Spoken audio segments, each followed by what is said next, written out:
Okay, we are at the third part of our module where we're going to talk about challenges and rewards, and in light of those, talk about some action plans. So, reviewing the past two modules, you have heard a lot of different things that are important for convergence, right?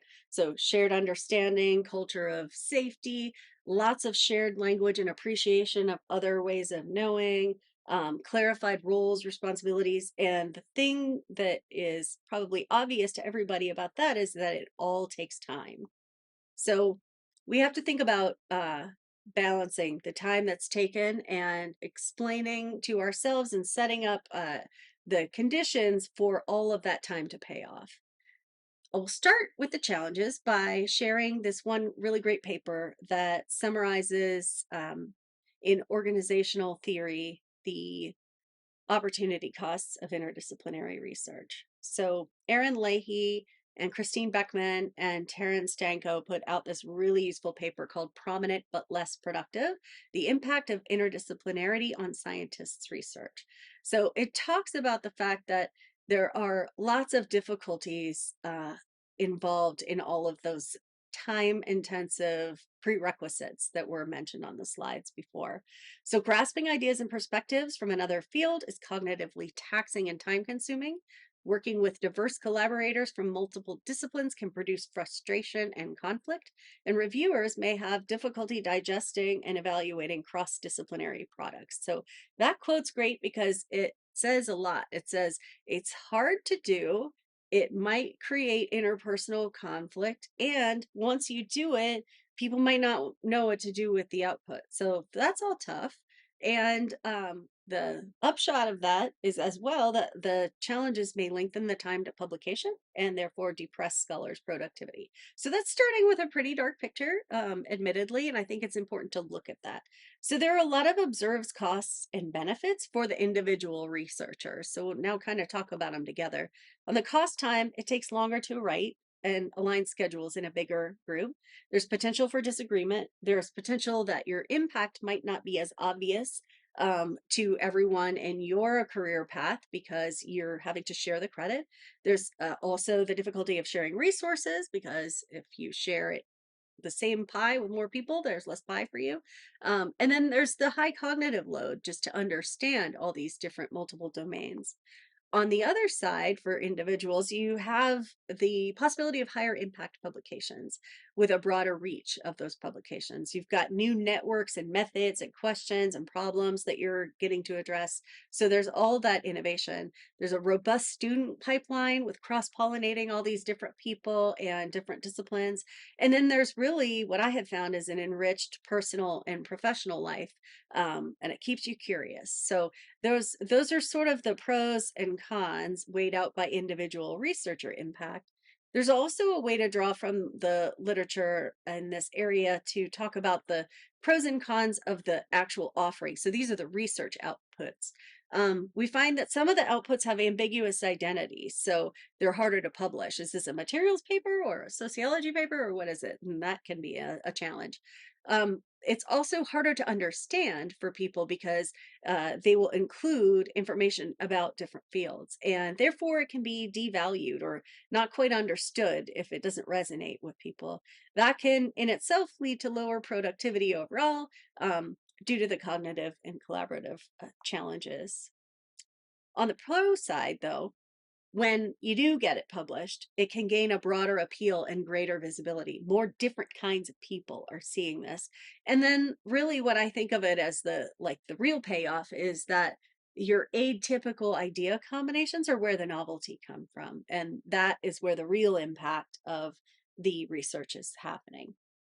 So here are some quantitative data. It's bibliometrics, which is not always the perfect way to gauge productivity. But if you look at publications in these graphs, the dark line that ends up being the highest one at the end of the 10 years is the center-driven publications. That's compared with the two lower lines, which are individual PI grants. So what you see is that over this 10-year period that they took these data, these projects for the first 3 to 4 years are lower in their publication output, right? And so this is on top, it's publications per year, and on the bottom, this graph is cumulative publications over the life of a project. And so you see that there is this sort of foundation building time where there's a lag, but then after that, you have a whole lot more. So that's one way to look at kind of the challenges, but then the flip side is the rewards. We also talked about the networks. And so it's not important to know what this specific network is, but this is a graphical representation of what was a Center for the Environmental Implications of Nanotechnology Network. And so this is a center headquartered at Duke University that was a global nano environment, health, and safety research and governance network driven at first by an NSF funded center. I was lucky enough to be executive director and get to meet all of the people that are represented in these organizations around the world. So it was not just the original funding of the center and the original couple of projects I was working on that were the benefit, but to me and the other 150 researchers that came through this center and all of our colleagues, we now have this broader understanding and this huge network to draw on of experts around the world. Very similarly, the Research Triangle Nanotechnology Network is a Convergence nanotechnology hub. And it is made up of many different universities sharing not only their technological resources and physical infrastructures, but their social and informational infrastructures also in the nanotech field. So you see just throughout all of these different types of organizations, industry and nonprofit, as well as a variety of different types of universities, all pulled together. That's a benefit in itself that pays dividends you can't know at the time you're investing. So this is a little bit about the challenges and rewards. And in light of that, what are some things we can do? So some of what we can do is make sure that it is a necessary problem that is a good fit for getting in that blender together. That's a lot of investment if you could have solved it or would have better solved it in a different configuration. So just because convergence is a great new hammer, not every problem in the world is a nail. So making sure you need to be doing that is one thing we can do to balance those pros and cons. We can also drive convergent innovations by normalizing the intellectual labor of category spanning. So if you're in a convergent project, make the expectations both in your own mind and in the team um, that it will take time to invest, and kind of sharing with the team this payoff. What's the purpose for this investment, this extra time going in and extra emotional navigation and sharing, making it clear that it is going to be tough and that that's part of the work can help with that. You can also examine other measures of productivity beyond the bibliometrics. So maybe scholarly outputs could include advising, include consulting, could include additional boundary objects themselves, and patents. So just broaden what you think of as output. And then also, in addition to just normalizing the intellectual labor, clearly communicating expectations of all kinds in teams can mitigate risks. That can lessen the likelihood of accidental conflict. It can protect junior scholars, for example, from taking on too much project management load. If they're already doing additional convergence load, they don't need more things pulling them away from their productivity outputs. And then also just very explicitly making things like co-author agreements very clear up front. And that way, everybody knows what they're getting into. In the spirit of creating that collaborative scaffolding, I really like this quote from Brene Brown, which is just clear is kind, unclear is unkind. And so, in the spirit of creating this culture of directness, modeling that for everybody can make things that maybe would go unspoken if you don't have a culture of speaking the expectations.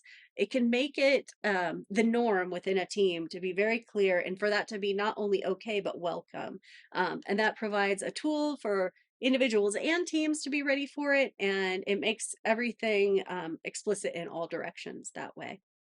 And the other thing we can do to create an action plan for this balance is realize that the investment is going to pay off not only in the reaching of the mission of the project, but also contributing to how other people can do that too. Convergence is emerging, and so we study ourselves as we go. We look at the antecedent conditions for collaboration, look at what we're trying to do on purpose, then take some notice and research our interim milestones. What do we think are the signs we're going in the right direction or the wrong direction? And then kind of use those to update our approaches. And then, of course, we continue looking for the successful outcomes of convergence, the ones we're expecting, and also the ones that may be emergent that we weren't expecting, and study all of that and share it openly. That's also what can make it worth it. Finally, in the steps examples of how we try to balance this and make it worth it is really think within our integration team about how can we tailor the efficiency of interactions, how can we design our annual meetings and our other interactions in a way that lessens the cognitive load for all the participants and reaps the most reward from everything they're bringing. We tailor the depth of convergence, so not everybody needs the same level of fluency in each other's disciplines. And then we help kind of structure things with all this clarity that I'm talking about to manage the burdens of uncertainty and make sure that trainees are exposed to watching other people navigate the unclarity, but not actually bearing the weight and the consequences of that unclarity. So the vulnerability of not only having the leaders of the center and the mentors take on the work of navigating the uncertainty, um, but also the doing that in the transparent way that allows the trainees to watch it and observe it, is kind of a double dip for taking away the burden of it and then also benefiting them with getting to see how it's done. So thank you for watching all of this Convergence module and hope you enjoy the readings and looking forward to seeing what happens next together.